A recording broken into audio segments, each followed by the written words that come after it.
destroy man whom I have created from the face of the earth, both man and beast and the creeping thing and the fowls of the air. For it repenteth me that I have made them.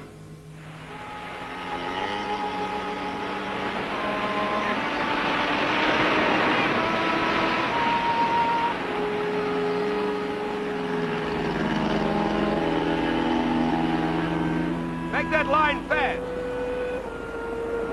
Everybody ashore.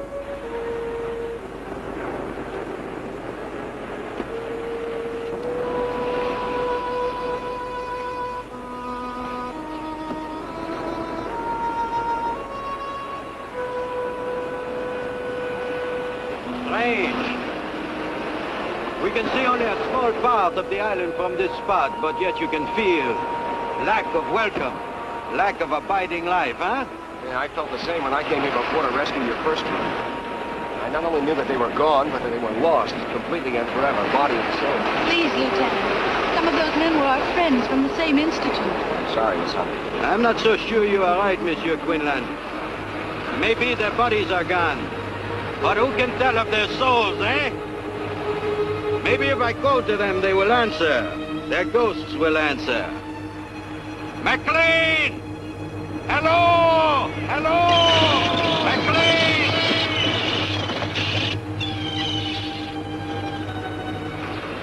Where is the house, Lieutenant? You can't see it from the shore. It's back in the hills, at the head of that gorge, just hidden in the cliff.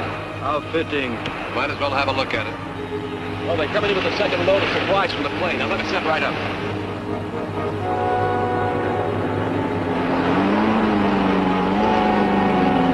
Hold your headway! You can approach! Hey, sit down in there!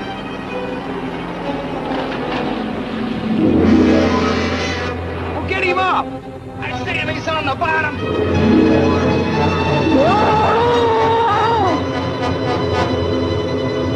What's the ball up there?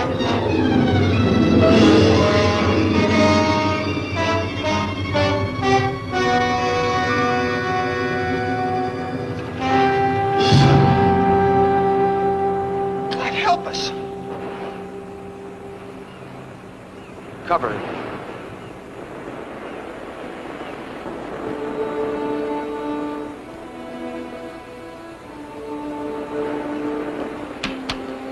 You know, I wish they'd get back. I don't like being out here all alone with old Tate's rigor mortis. Sam, how did a nervous guy like you ever get involved in demolitions work? Nervous? What do you mean nervous? I'm not nervous. It's a little high-strung, that's all. Come on, help me get these pineapples inside. You know, I don't know what we're going to use these for out here anyway. That's just to practice pitching by those babies out there.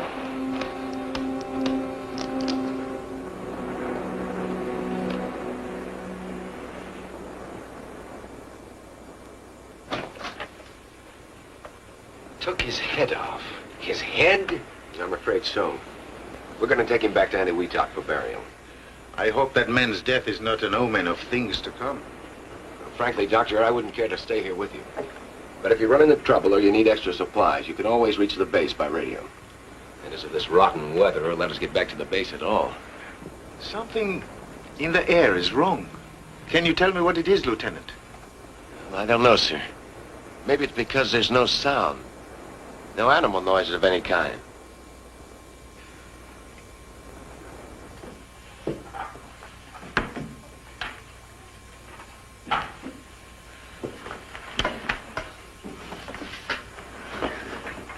Well, looks like we got the dynamite by mistake. Looks like it. I'll cart it back down to the beach. Oh, excuse me, Doctor. That's quite all right. Just call me Marty. Okay, Marty. You know, the Navy boys really fixed this place up. I'm almost going to enjoy being here. Yeah, you'd never think it was a complete wreck a few months ago. If you want to see a wreck, take a look at my back. Yeah, it'll be dark in a few minutes. You want to come watch the takeoff? I'd like to. I'll get the others. Lieutenant, I don't want to annoy you again, but nothing was left? Not a hair, nor fingernail clipping? Only McLean's journal? Well, that's all, Doctor. That they are dead, I can believe possible. But to vanish from the face of the earth? No. The Navy thinks they were all at sea in their small boat when the typhoon hit. Lost with all hands is an old story. Yes, but...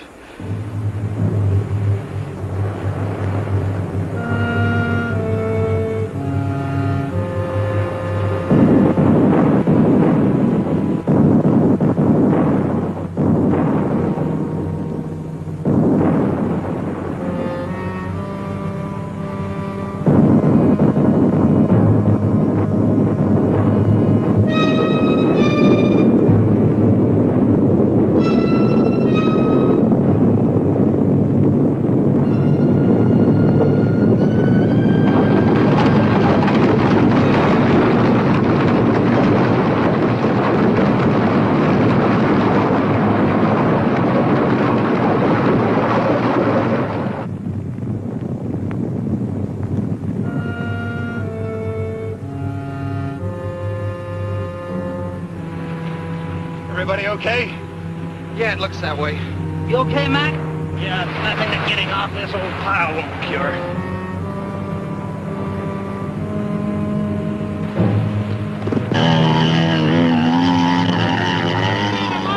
One month, no more.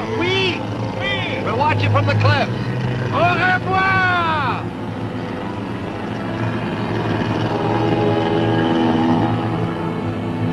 Did you hear those sounds just before the quake? What sounds, mon ami? The deeper booming and rumbling? No, I'm afraid not. Dr. Carson means the explosions. We should get up to the cliffs.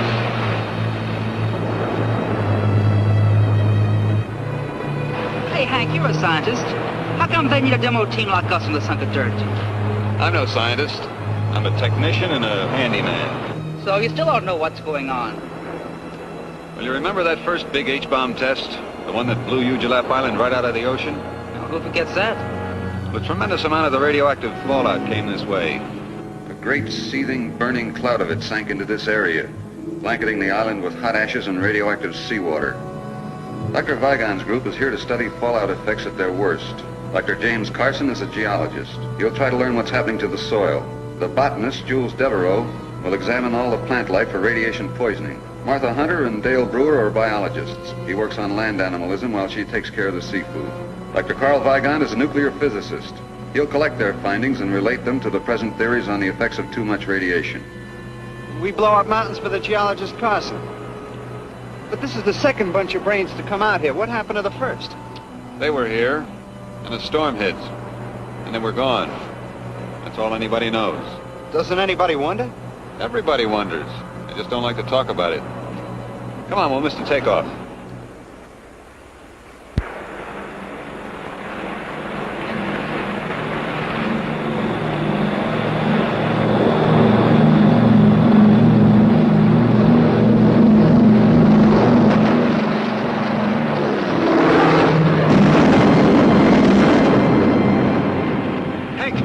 Get to the radio.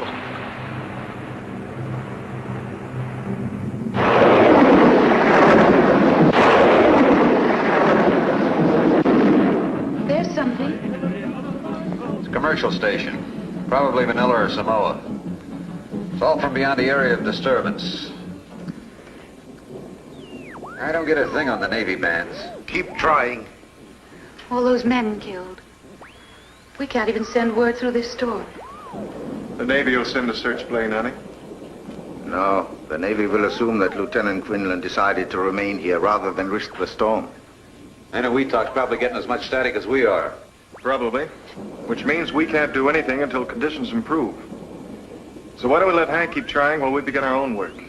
We have to go over McLean's journal sooner or later, so it might as well be now. Then let us go into the living room.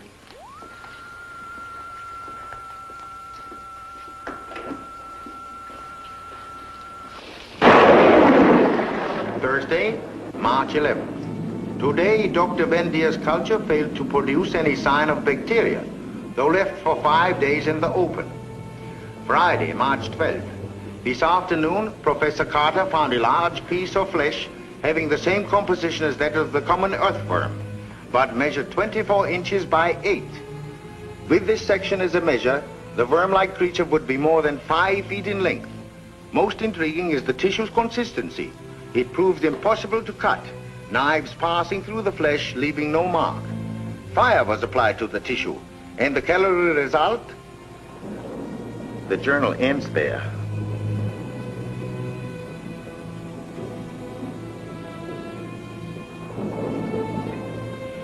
Well, it's getting very late. Why don't we work out tomorrow's schedule and then get some sleep? What about that 5-foot night crawler?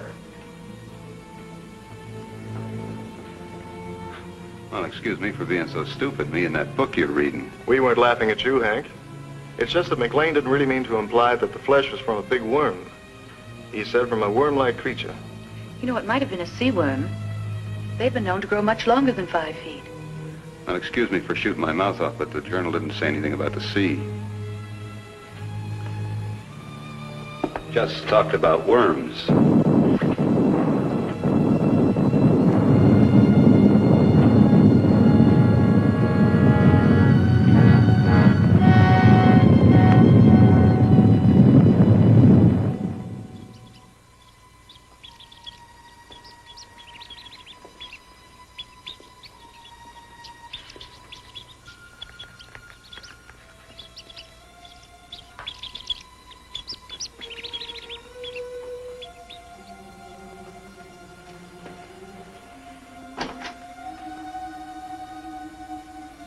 Nothing in my experience leads me towards McLean's worm theory.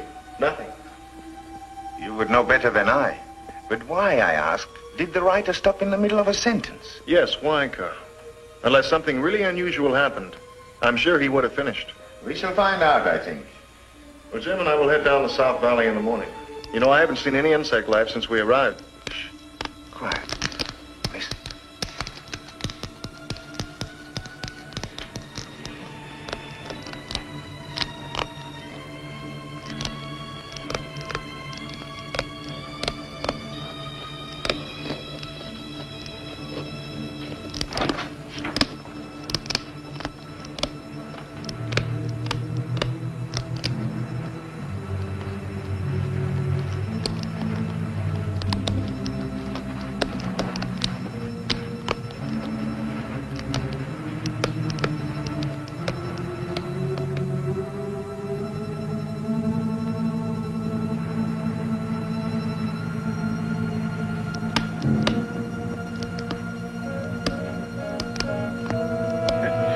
Just the wind.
You nearly frightened me to death.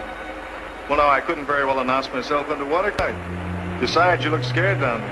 Well, I was scared. And lost, too. You know, Dale, it's funny, but I was using a big black rock as a landmark. But when I swam back, the rock was gone. Well, I did see something move near you. You did? I wonder what it could have been. I don't know. Just a big black shape moving through the kilt. Land crabs and seagulls. Everything else is dead. Bill! Arthur! What's the matter, Carson? Come up the path. We'll meet you. I must have found something. Come on, Hunter.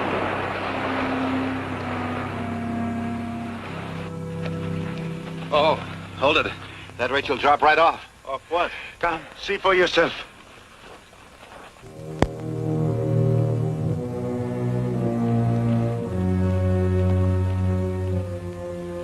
But only this morning I came along this path on my way to the beach. And it wasn't there. You mean this pit wasn't here before? It has only appeared in the last 20 minutes. And it's at least 50 feet deep. Nothing but land crabs. I want to go down there. No. Why not? You are a geologist. You know that a second disturbance would cause a cave-in that would crush anybody down in the pit.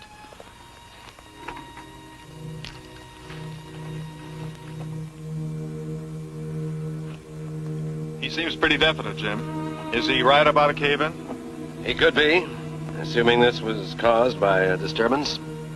Why, it's glazed as though it had been fired in a kiln. Summers, you and fellows better put a couple of your lanterns around this pit so as to keep any of us from falling in the middle of the night. Come on, honey, let's go back to the house.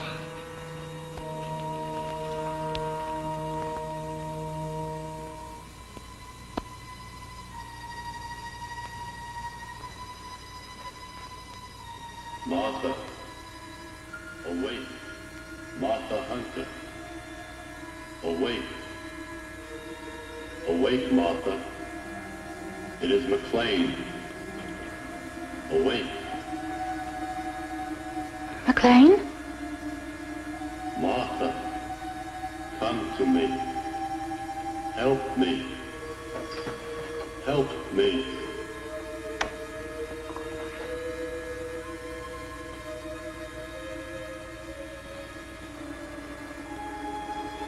Martha. Martha Hunter. Help me. Help me. Martha, help me. Help me. Martha, come to me.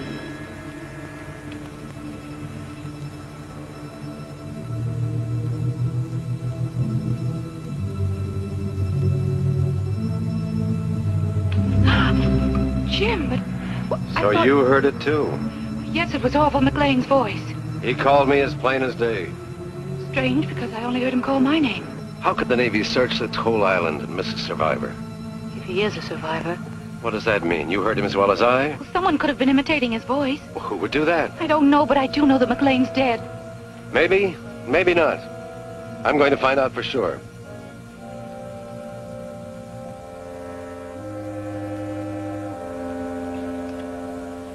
Jim, you're not going down there. Yes, I am. But Carl's against it. He's afraid of cave-ins. I'm not. Keep the sawmill out of sight. Jim, you don't know what's down there. What could be other than earth, water, and a few land crabs?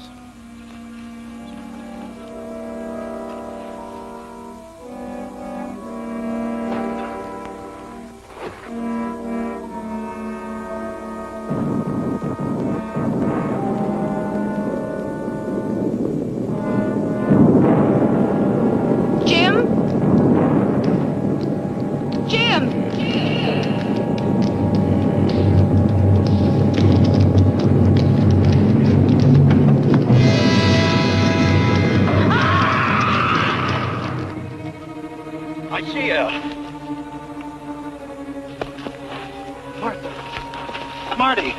Oh, she has fainted. No more. It's all right, honey. It's all right. Where's Jim? He's in the pit. He went into the pit. I saw the rope go slack. He must have fallen during the quake. I warned him. Carson! Can you hear me? Are you alive? My leg! It's broken! We are coming for you! Don't try to move! No, Jules. But we must go down to him. Not this way. The rope may be too short. Then how? Through the caves. The great caves to the sea. But how do you know the caves connect with the pit? Gentlemen, for reasons I have guessed, Dr. Carson also, these caves must join the pit. because the pit was created from below, not from the surface. Dale, take Martha back to the house. The rest of us will look for Dr. Carson.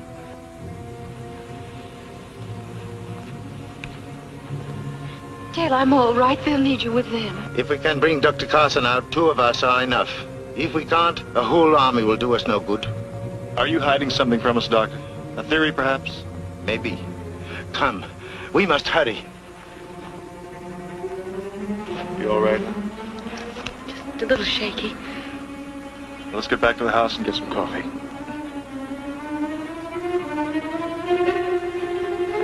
Oh, thought you were the boogeyman. I thought we heard a girl screaming during the quake. Did part of the cliffs fall away into the sea?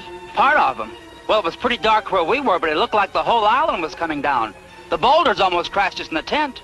The whole island, yes. We must go faster. There is very little time. Little time for what? That is Dr. Weigand's small secret. Let us catch him and find out.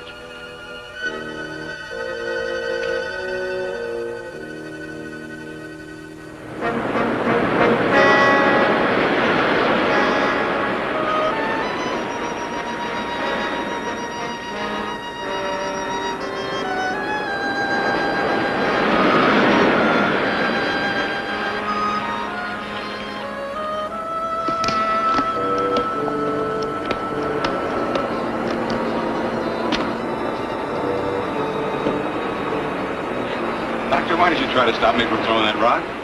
I just don't like to kill anything, even such ugly creatures as these. Poor helpless things. Helpless nothing. You ever see a bunch of them start on a wounded Marine? They'd finish him off in 5 minutes. It's all more reason to get Jim out of that pit. Yes, all the more reason.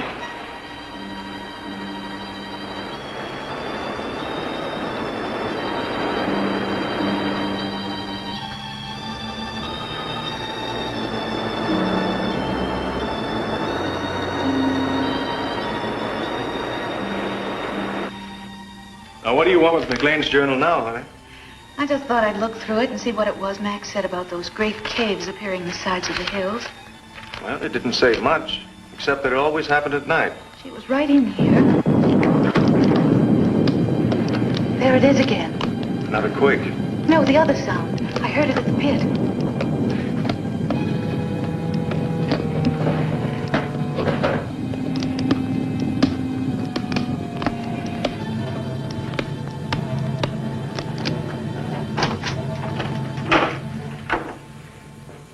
You know, if we both hadn't heard it, I'd swear it's my own imagination.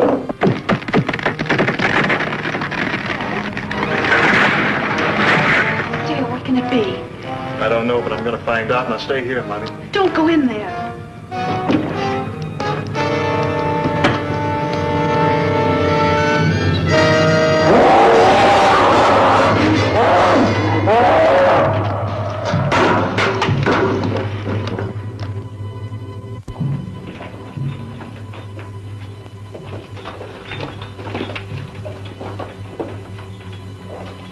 Down the lights.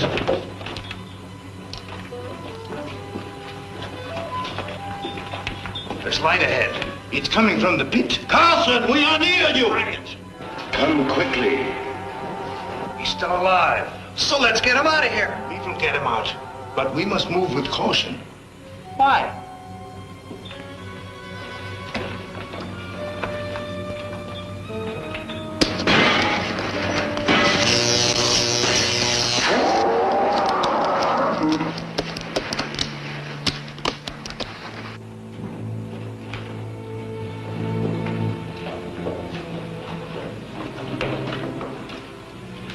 Do not call to him. Why not, Doctor? Blood? Where can he drag himself? We will not find him tonight. We had better return in the morning when there's more light. Well, I don't like the idea of leaving him here all night with a busted leg. Nor do I. Up the rope, quickly. You might as well go back through the caves. No, up the rope. Dr. Weigand, you are a great nuclear physicist, while I am a simple provincial botanist. But there are things I do not understand. There are many things that I do not understand also, Jules. You had better climb.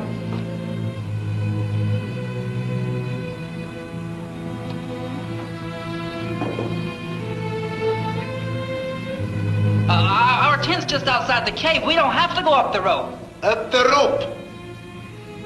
I was afraid of.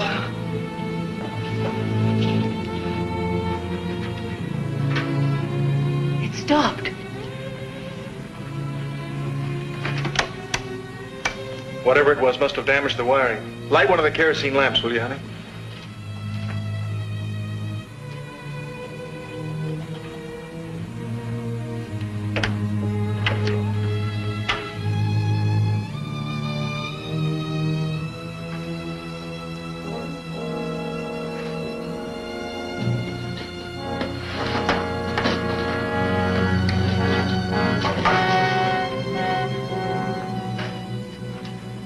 Here's your motive. Food. But not much considering the size of the thing that did all of this.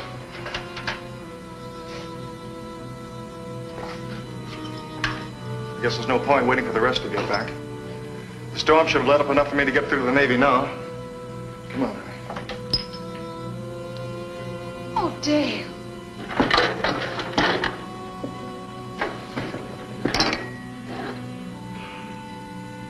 Whatever it was that did this deliberately destroyed the radio. It had to be deliberate. Every piece of wiring has been ripped out and chopped to bits. Look, every tube has been sliced neatly in half.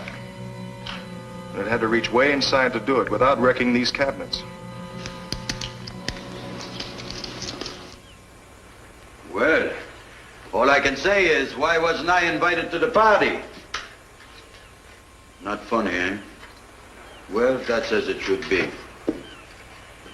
Do you think you can fix it? Fix it? I'll need a whole new outfit from the bottom up. You have parts, enough to build a new one? I don't know. Why do you suppose it didn't come through the door and get us, Carl? I don't know. I can only guess. It would take considerable power to keep the intruder behind this door. There is power in the lighting in the living room. You mean it's afraid of electricity? I think so. Have you any other ideas? Once upon a time, there was a mountain. Yesterday, when we came to this island, there was a mountain out there. Today, there's no mountain. I'm not surprised. You're not surprised at anything, are you, Doctor? I suppose you can tell us what tore up this room last night. No, I cannot tell you that. But I can tell you this. Everything that has happened from the death of the first sailor to the destruction of our radio must be somehow related. They are too far from the normal scheme of things to be separate accidents. If there is a single cause, then that cause is outside of nature as we know it. Yes, that is why I insisted on caution entering the caves. We are unquestionably on the brink of a great discovery.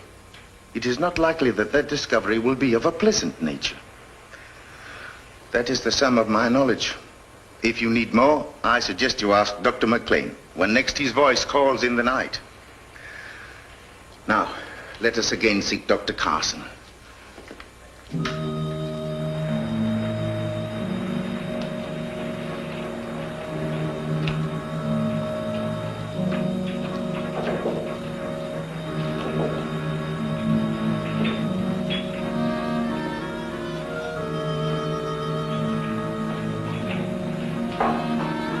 I don't understand this. We've covered every exit from the base of the pit. Wounded as he was, he couldn't have crawled this far. And yet still no sign of him. No, will be, eh, Carl?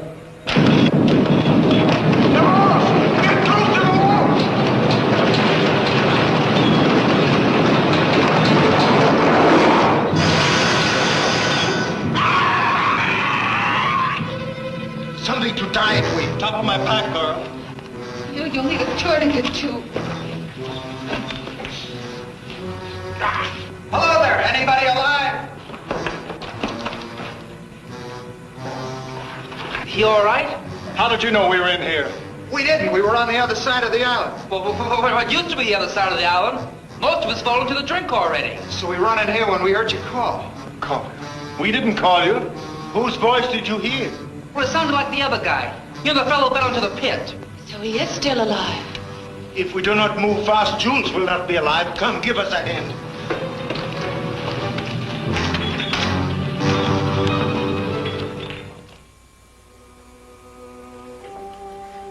This will help you sleep, Jules. Thank you, Martha. I could use some sleep. Messieurs et mesdames, je voudrais présenter pour votre inspection la seule fleur unique au monde.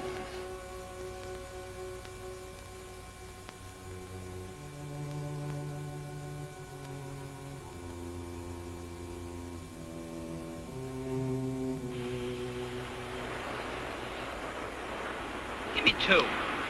Here's 2. And I'll take 1. Bet you 10.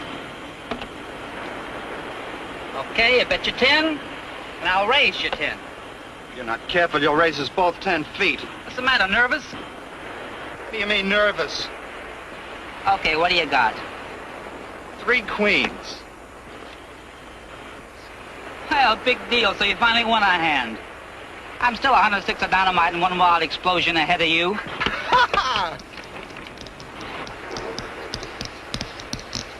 What's that? Sounds like a kid dragging a stick across a picket fence. We ain't got no picket fence out here.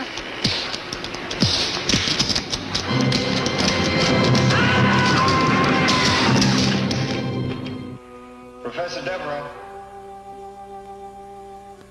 Professor Devereaux. Who is there? Seaman Ron Phillips. And Sam Summers. We found Dr. Carson.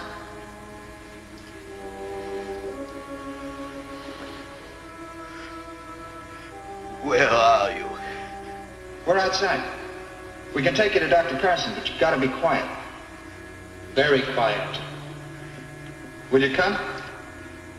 Yes. Come down the path toward the big pit. We'll meet you there and lead you to Carson. I will be there.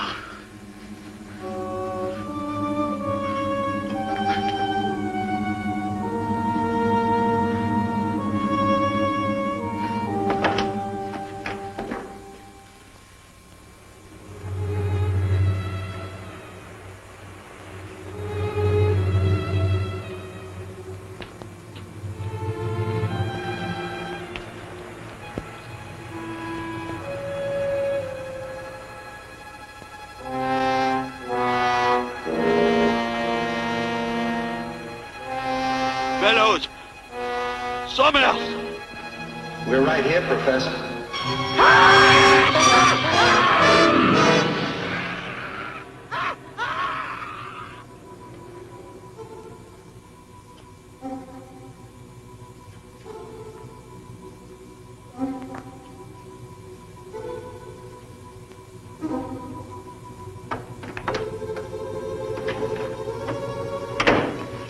Sounded like Jules.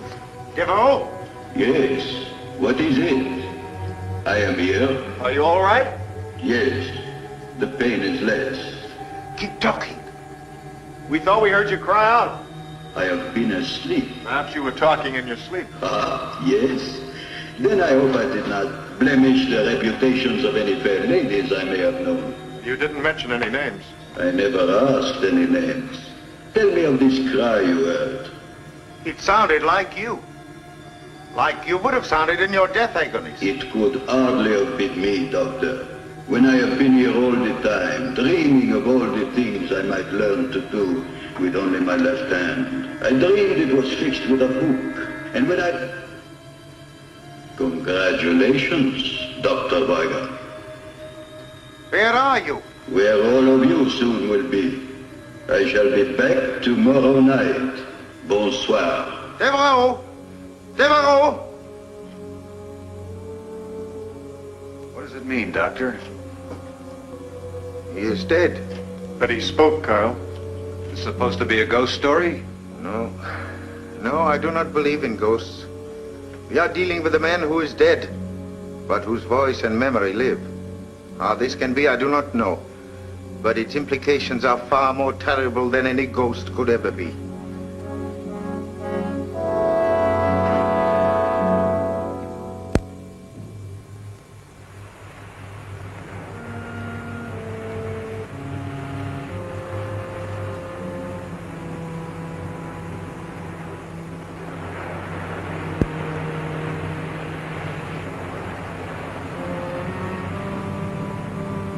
But what happened to their bodies, girl? They were eaten. Even the bones? The bones are, I think, hidden. Most of the dynamite is gone. Huh? Dynamite?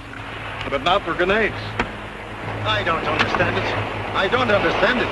Well, I may as well pick up what's left. Yes, we shall need them. We shall have to stay away from the beach hereafter. Come, Hank, we still have the radio to repair. Tonight we will wait for Jules to speak to us.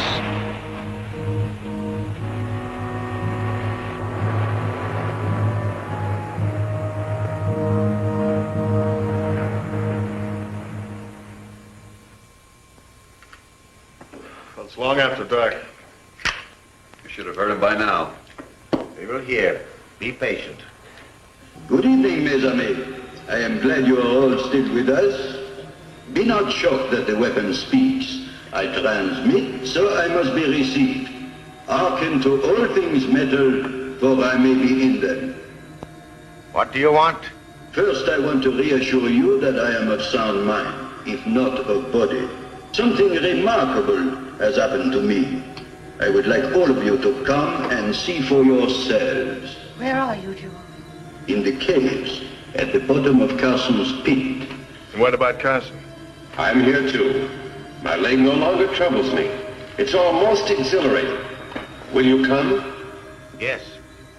Wait for us. We'll wait. Let's go. Dale. We shall need the equipment. We must go. We have to find out.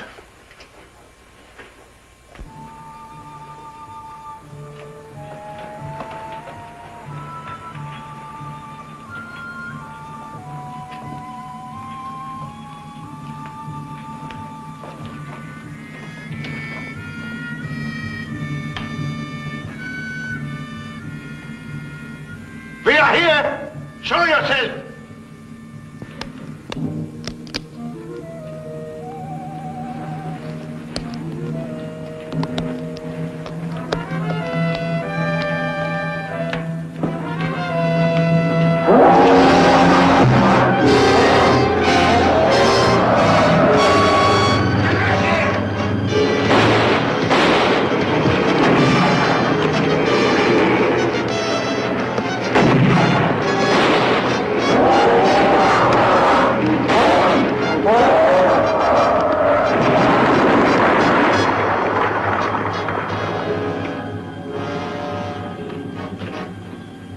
I killed it. Yes. By the sheerest luck. Why didn't the grenades hurt it? Remember what the journal said about the worm? Yeah, that a knife passed through it like water. The stone penetrated its brain, or motor area, or whatever keeps the thing alive. I think if we remove the stone, the crab would return to life. Oh, let's just leave it be, huh? We will bury it.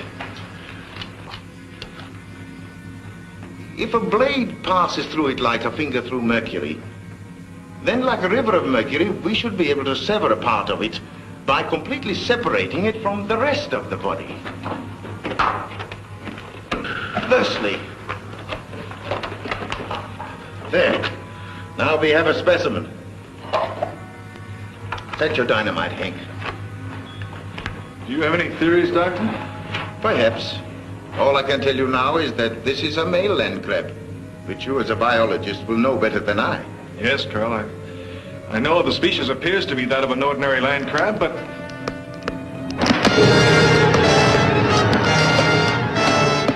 Out, quickly!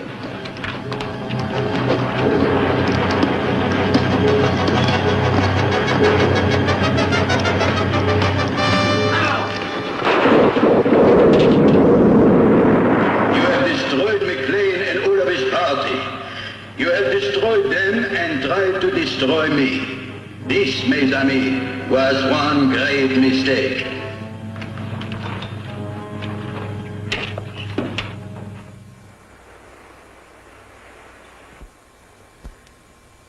Well, Doctor?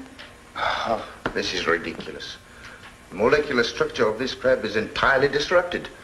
There's no cohesion between the atoms. I don't understand. Nor do I. Apparently, we have one of those biological freaks resulting from an overdose of radiation poisoning. The way to explain it is Look, electricity. The free electron in the copper atom breaks off to circle the next atom, taking the charge along the wire. Do you follow me, Hank? I think so. The free electrons jump from atom to atom along the copper at the speed of light. I remember that from high school. Yes, atom to atom. Well, something like that has happened to our crab. But instead of free electrons, the crab has free atoms, all disconnected. It's like a mass of liquid with a permanent shape. Any matter, therefore, that the crab eats will be assimilated in its body of solid energy, becoming part of the crab. Like the bodies of the dead men? Yes. And their brain tissue, which after all is nothing more than a storage house for electrical impulses. That means that the crab can eat his victim's brain, absorbing his mind intact and working. It's as good a theory as any other to explain what's happened. But, Doctor, that theory doesn't explain why Jules and Carson's minds have turned against us. Preservation of the species. Once they were men, now they are land crabs. Okay, Professor. How are the crabs blowing up the island? I am not sure. But imagine they are able to send out arcs of heat. They are packed with it. The sides of the pit were glazed as if the rock were melted. They can melt and fuse parts of the caverns, explode the materials contained, and bring about the slides. Why? To get at us, of course. Looks like we're on the verge of a blessed event. What's that? What's that? Or is this the one you killed? No, it is still alive. We did not kill it. Notice the belt of yellow fat on the base of the shell? It would indicate that she's in a very delicate condition, and pretty close, too. I, for one, should not like to be around to hear the patter of so many tiny feet. And we've got to kill it. Kill it? It's easier said than done, Hank. Now, wait. This needs some thought. Doctor, you're not going to suggest that we save it for science. That would be suicide. No, thank you, Martha. I have no ambition toward becoming a mad scientist. But I do think we ought to try and capture the thing. Would you not like to examine a live specimen? Certainly I would. But I had a chance to see how the specimen examined the lab wall last night. Hey, take a look at this.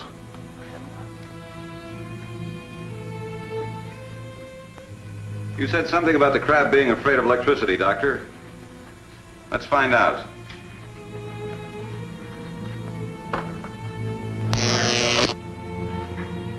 Ashes. The electricity destroyed the leg in less than a second. That proves that the crab is negatively charged. Yes. Then, Hank, you must create a trap of positive energy. Ha! It works. Well, sure it does, Doctor. It's easier to build than a model airplane. The charge must be just strong enough to de-energize the crab. Long enough for us to remove the claws and cage it. But not strong enough to kill the thing. Well, that's fine, Carl, but how do we get the crab to step into it? Apparently, the creature sleeps by daytime. We must take the ark and place it in one of the well-traveled cave routes. He has 8 legs with which to step on the plate. I am sure he will manage. Yes, but you'd better select a new approach to the cave. The beach entrance is completely underwater, and the pit is...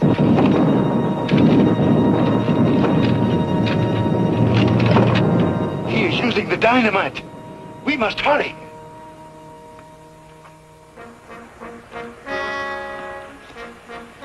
You've already lowered the electric eyes into the cave? Yes, you must place them either side of one of the upper caves. The lower caverns will be flooded by now. Use the underwater channels to the ocean as your escape. We'll try to attract his attention from up here. Take care, honey.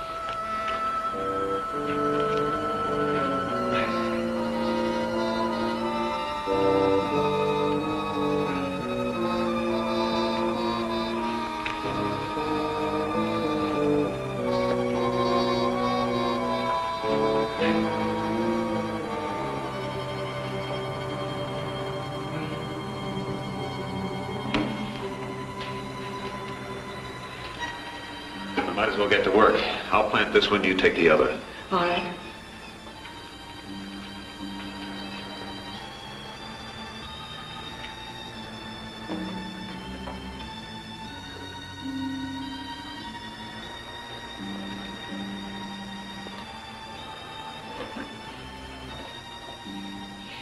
Lonesome in here.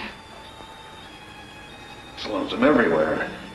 You know, I bet you can even be lonesome in a crowd. Yeah. Unless, of course, you found that special someone. You found him yet? Why do you ask? Because behind that wall!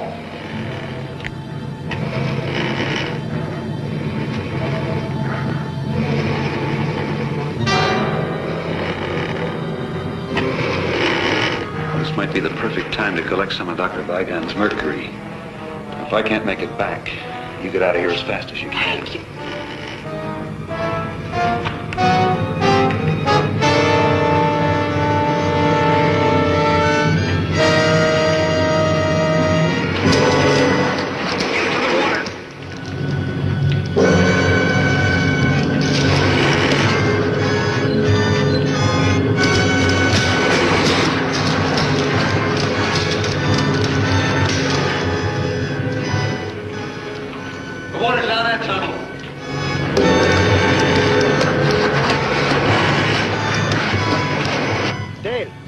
Just ran across the bottom of the pit into another cave.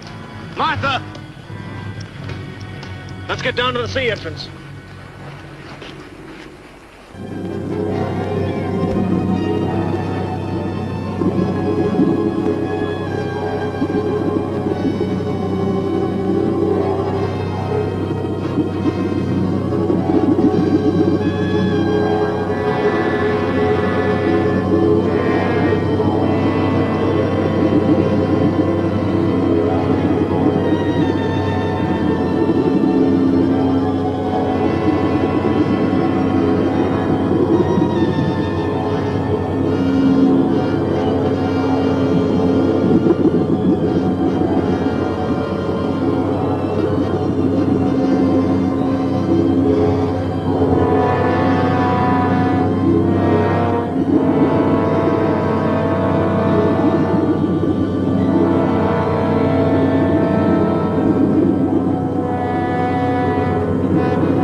Just like X-rays. So, you have wounded me. I must grow a new claw. Well and good, for I can do it in a day. But will you grow new lives when I have taken yours from you?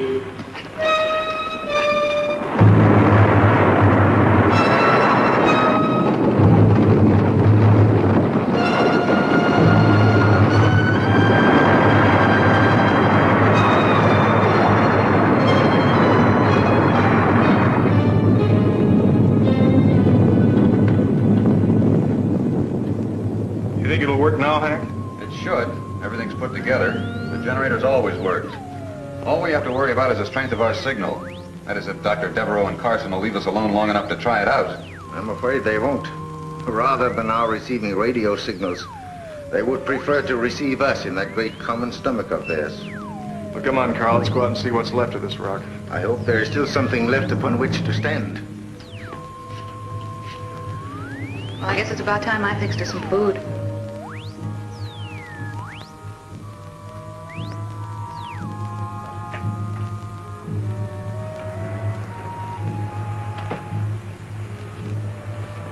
There used to be ridges there for maybe 2 miles.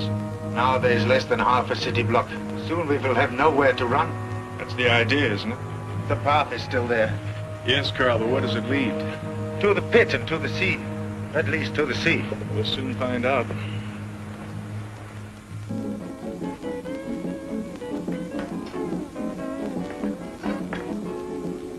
Aloha, Malahinis. This is your favorite disc jockey, Pineapple Joe. Listen now to Moka Kima and his Molokai boys playing Moana Loa Lava. It's working. Only the receiver, not the transmitter. Well, can you fix it? I don't know. Maybe with this telegraph key and a Morse code setup. Well, we don't have to worry about the pit any longer, Carl. No. Shall we go? Might as well. It's not wasting any time. Sound came from over there. Let's go. Oh, Hank, I don't know what we'd have done without you. Where did you ever learn to fix all these things? In the Navy during the war.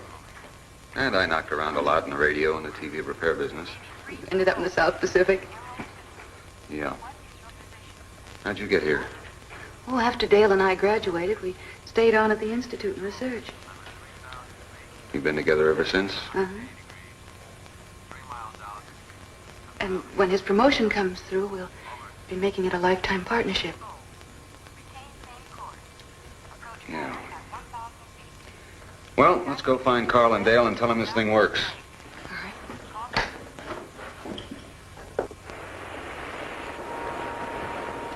Is that not oil? Yes, it is, Carl.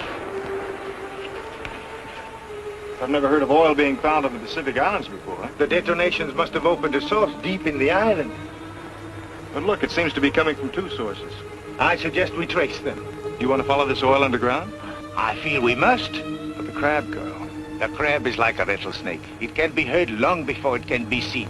I believe we can keep out of its way if we only remain alert. He knows this better than we do. That is why he's trying to reduce this island to a small corner from which we cannot escape. All right. But at the first sound of a rattle, get out of there, huh? All right, don't worry. Don't worry. You follow this stream, and I shall follow the other one.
Carl's down in the cave. Why did he go? Never mind. The crab is heading straight for him. We've got to get him out before it's too late. Now let's go. Stay there, Marty.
kill him.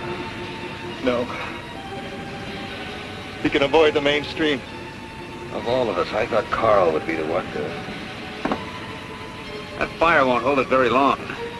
I don't think it matters much anymore, Hank. Well, just so it holds it long enough for me to get one message away. Just one more SOS. Hank, you got the radio? That was quick thinking, Dale. The pity is that all fires must one day burn out.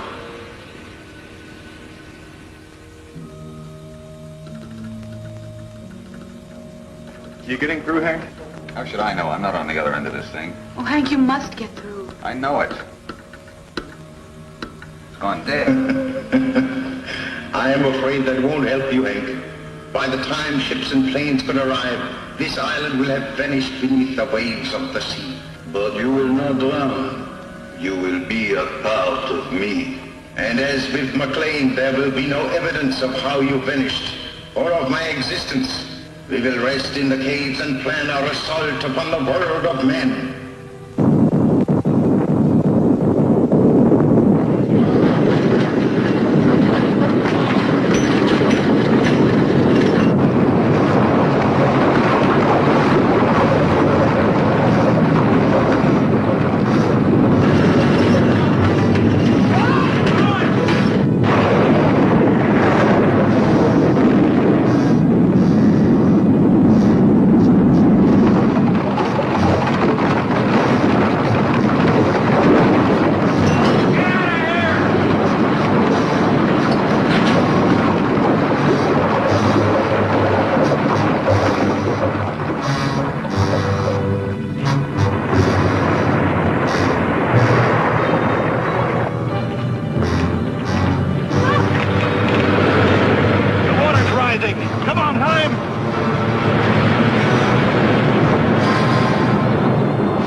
It's only wasted energy.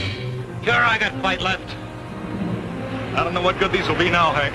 But I got 2 grenades left. How about you? I got 4. Let's see what's in the toolbox.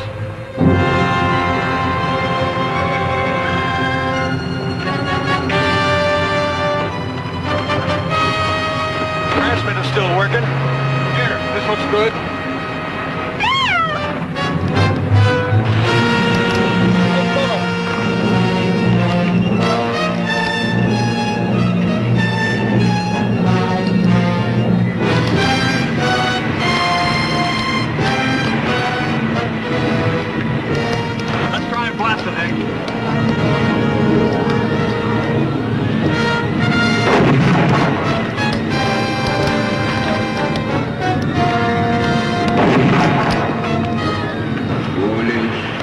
Very foolish.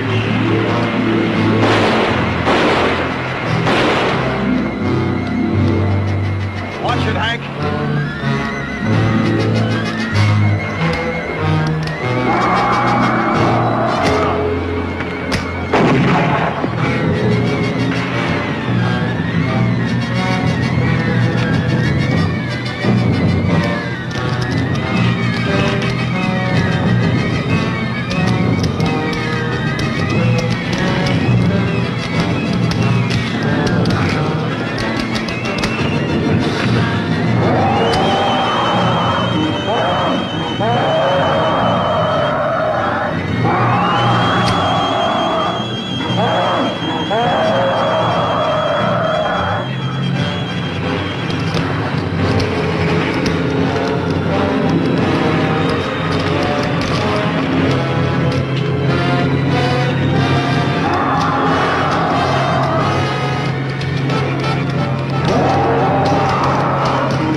Gave his life. I know.